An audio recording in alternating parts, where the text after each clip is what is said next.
allow gays and lesbians to openly serve in the military. Is it time to end don't ask, don't tell policy and allow gays and lesbians to serve openly in the U.S. military?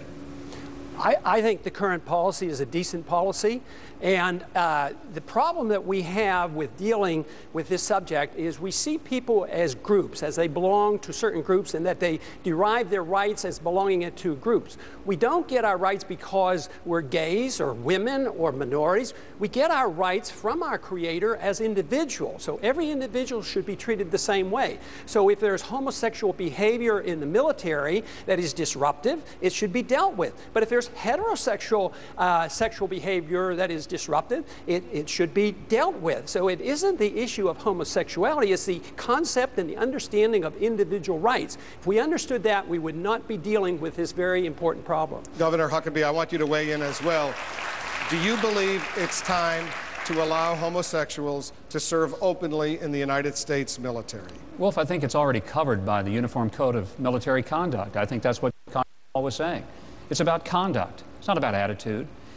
But I'd like to ask you, you said a moment ago that you were going to all give us a chance to deal with the issue of immigration. We're going to come back to that. I hope you'll do that. We will. We'll come back to immigration. You've held us to it, and I want to hold you to it. All right, so you're going to come back. We're going to come back to immigration. But right now we're talking about allowing gays to serve openly in the military, but you're opposed to that. I just said, I think it's a matter, it's not, you don't punish people for their attitudes.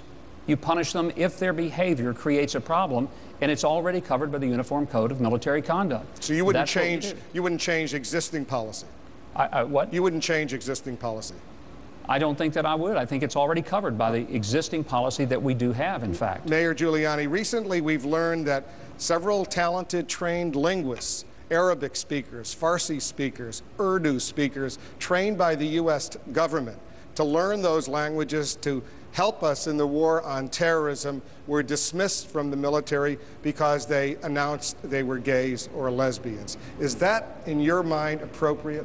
This is not the time to deal with disruptive issues like this. Back in 1994, we went through this, and it created a tremendous amount of disruption. Colin Powell, I think, was still the head of the Joint Chiefs of Staff before he left at the beginning of the Clinton administration. He came to the view that this was a good policy. And I think in time of war, in a time where we're trying to deal with this transition to a new kind of warfare that we have to be fighting, and we haven't gotten all the way there yet. We need a hybrid army. We need to look at nation building as part of what we have to teach our military. I don't think this would be the right time to raise these issues. And I think we should rely on the judgment of our commanders in a situation like this. They know what's disruptive and what's not. And at a time of war, you don't make fundamental changes like this. Thank you, Mayor. Governor Romney, the mayor referred to the don't ask, don't tell policy, which was implemented during the Clinton administration after Bill Clinton became president. In 1994, you were quoted as saying that you advocated gays being able to serve openly and honestly in our nation's military. The question to you is, do you still feel that way? No, actually, when I first heard of the don't ask, don't tell policy, I thought it sounded awfully silly and didn't think that would be very effective. And I turned out to be wrong. It's been the policy now in the military for, what, 10, 15 years, and it seems to be working. And I agree with what Mayor Giuliani said, that this is not the time to put in place a major change, a social experiment in the middle of a war going on. I wouldn't change it at this point. We can look at it down the road. But it does seem to me that we have much bigger issues as a nation we ought to be talking about than that policy right now. Senator McCain, you've been involved in military matters virtually your whole life. What do you say? We have the best trained, most professional, best equipped, most efficient, most wonderful military in the history of this country, and I'm proud of every one of them.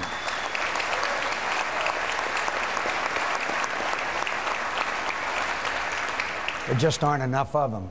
So I have to rely on our military leadership, in whom we place the responsibility to lead these brave young Americans in combat as we speak. So I think it would be a terrific mistake to even reopen the issue. It is working, my friends. The policy is working. And I am convinced that that's the way we can maintain this greatest military. As much as I revere the greatest generation, as much as I love my own generation, this is the very best. Let's not tamper with them. Is there anyone here who believes gays and lesbians should be allowed to serve openly in the United States military? If you do, speak up now. Scott, go ahead with your question.